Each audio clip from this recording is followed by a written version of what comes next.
Hello fellow traveller, welcome back to A fresh blog. আমি সৌরজিৎ, আর তোমরা দেখছো রাইডার ফুটে। Good morning to all. গতকাল গেছে শিবরাত্রি, তো সবাইকে মহাশিবরাত্রির শুভেচ্ছা।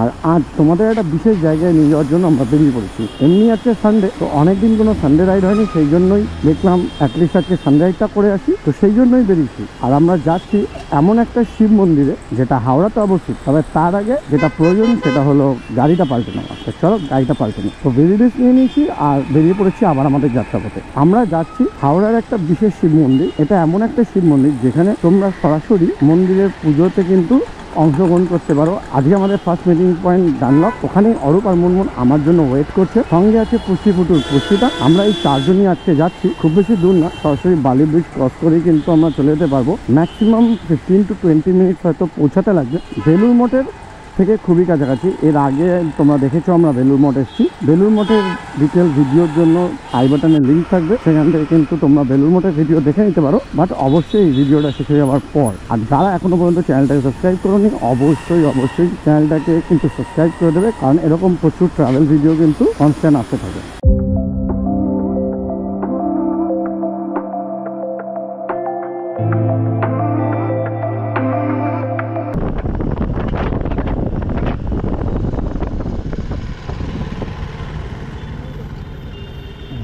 সিগন্যাল থেকে বেরোলেই দেখতে পাওয়া যাচ্ছে অল্প মুনমুন দাঁড়িয়ে আছে।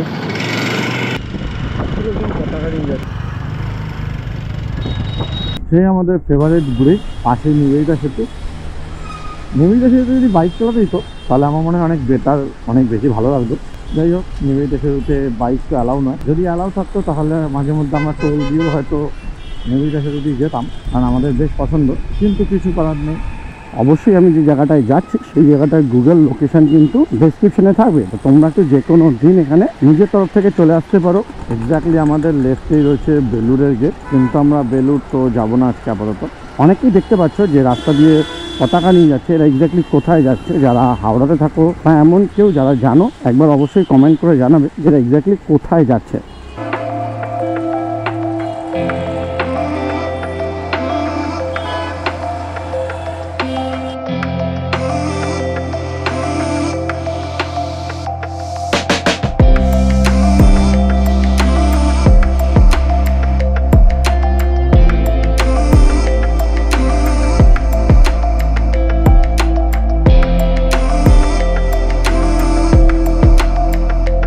আফটারঅল যেখানে পৌঁছানোর আমরা পৌঁছে গেছি, দেখতে পাচ্ছ পুরো চত্বরটা জুড়ে।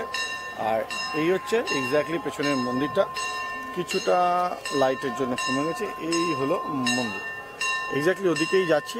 জানি না কতটা ভিডিওগ্রাফি ফটোগ্রাফি অ্যালাউ আছে, ভেতরে গেলেই জানতে পারবো। আর তোমরা সঙ্গেই দেখতে পাবে।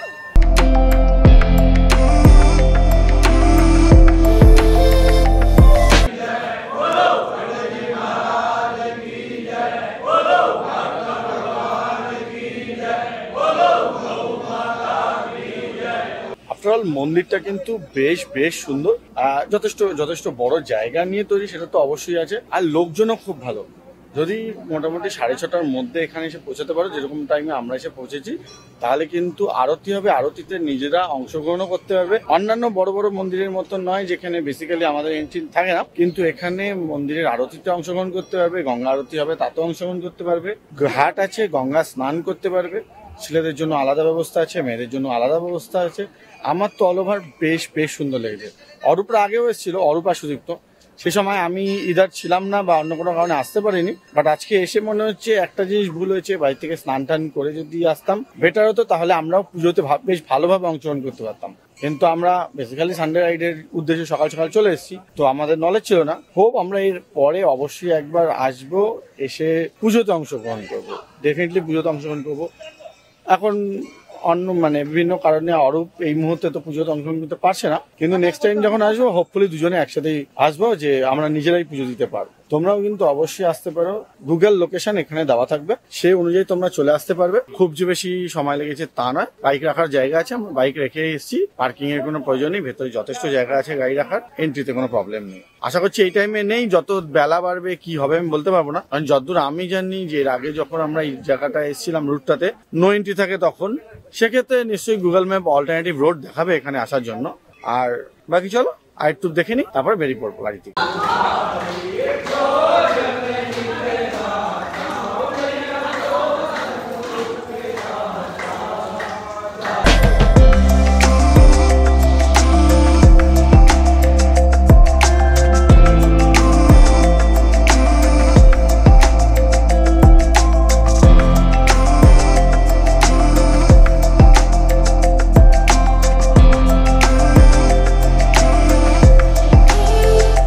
এক্ষুনি মন্দিরটার বিষয়ে একটা ভালো জিনিস জানতে পারলাম যে মন্দিরটার ভেতরে 12টা জ্যোতির্লিঙ্গের টোটাল 12টা মন্দিরও কিন্তু তৈরি করা আছে। প্রত্যেকটা মন্দিরের রেপ্লিকা তৈরি করা আছে। দেখতে পাচ্ছ আমার চারধারে টোটাল 12টা মন্দির আছে। 12টা মন্দির মানে 12টা জ্যোতির্লিঙ্গের রেপ্লিকা। যেমন আমি এর মধ্যে দর্শন করে এলাম কাশী বিশ্বনাথ, তার আগে আমি দর্শন করেছি কেদারনাথ, যখন ব্লগার ছিলাম না তখন আমি দর্শন করেছিলাম বৈদ্যনাথ। মোট 3টে জ্যোতির্লিঙ্গ কিন্তু সামনাসামনি থেকে আমার দর্শন হয়ে গেছে। তোমরা এখানে এলে কিন্তু 12টা জ্যোতির্লিঙ্গের দর্শনই কিন্তু হয়ে যাবে।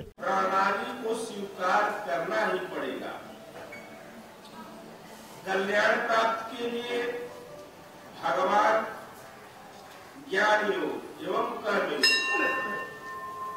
আফটার অল মন্দির থেকে বেরিয়ে পড়েছি। এবার আমাদের ফার্স্ট ইন্টেনশন হচ্ছে ব্রেকফাস্ট করা, তারপরেই সোজা বাড়ির দিকে চলে যাওয়া। অলমোস্ট 8টার কাছাকাছি বাজে। আর এই জায়গাটা হচ্ছে এক্স্যাক্টলি শালকিয়া লিলুয়া, তো বালির মধ্যেই পড়ে। তো তোমরা অবশ্যই একবার এখানে আসবে, কারণ আমার তো খুবই ভালো লেগেছে মন্দিরটা। মন্দিরটা যথেষ্ট বড় আর যথেষ্ট সুন্দর। তার মধ্যে 12টা জ্যোতির্লিঙ্গের মন্দির আছে, তো সেই জন্য এই মন্দিরটাকে আরও বিশেষ করে তোলে।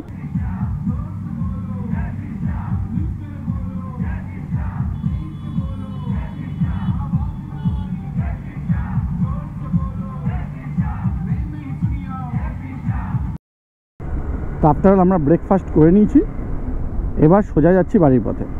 রাস্তায় তেমন বিশেষ কিছু যদি থাকে তাহলে দেখাবো, আদারওয়াইজ এই ভিডিওটা এখানেই শেষ করছি। হোপ তোমাদের পুরো ভিডিওটা ভালো লেগেছে। Thank you making part of a day. I'll see you soon to the next blog. Until next time, signing out Sourajit. Bye by.